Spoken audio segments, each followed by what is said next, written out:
Tignan nyo ang paglabag. Ito ang panghuli. Ito ang panghuli. Isa lamang ang ating babanggitin na nakikita natin na paglabag ng mga babae sa kanilang mga asawa. Tingnan nyo mga sisters, haram na lumabas ng bahay ang asawang babae na hindi alam ng kanyang asawa o walang kapahintulutan ang asawang lalaki. Napakalaking haram. Napakalaking haram. Na lumalabas ka ng bahay, yung mga sisters, na hindi alam o walang kapahintulutan ang kanilang mga asawang lalaki.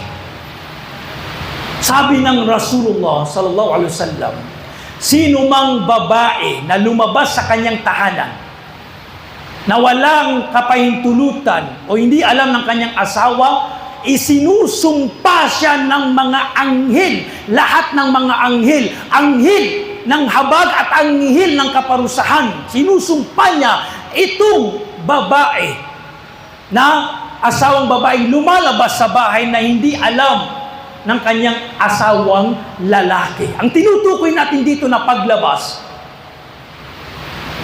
ay yung paglabas sa malayong lugar o sa market, sa mall, na hindi alam ng kanyang asawa kapag ang asawang lalaki ay sa labas. Pero yung paglabas, nabibili ng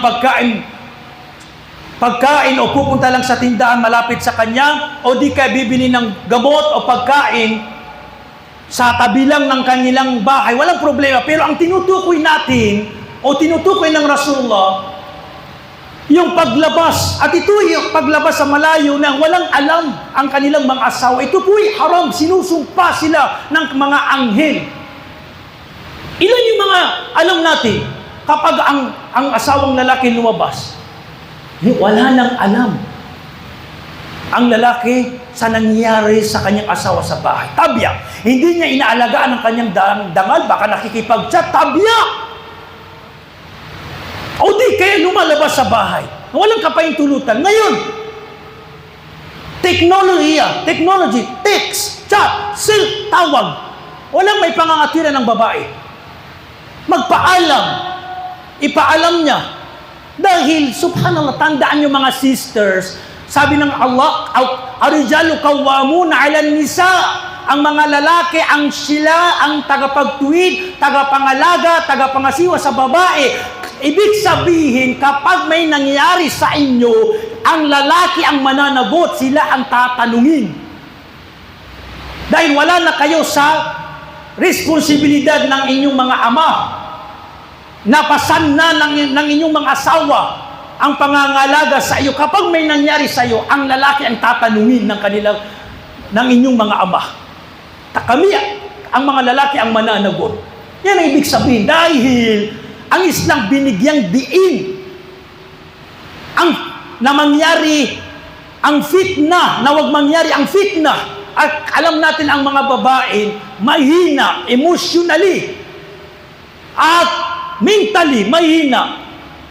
Kaya minsan, yung mga babaeng lumalabas na walang alam, nangyari yung fitna. Nawawasak ang pamilya. Ilan yung mga nangyari lumalabas? Hindi alam ng asawang lalaki. Hindi alam ng asawang lalaki. At nangyari babae, may kinausap na isang lalaki na may nakakita sa kanya. Kinuwento niya sa kanyang asawa. At maaring nadagdagan yung kwento. Nakita ko sila. Aba, nagtawanan pa. Nag-smile yung babae. Tingnan mo yung, medyo ma-aware ka, kapatid, sa iyong asawa. Yes.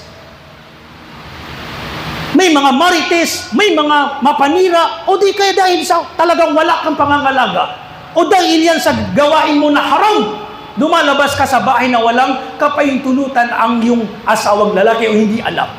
Kaya pinaparusahan ka ni Allah subhanahu wa ta'ala sa ganyang kalagayan.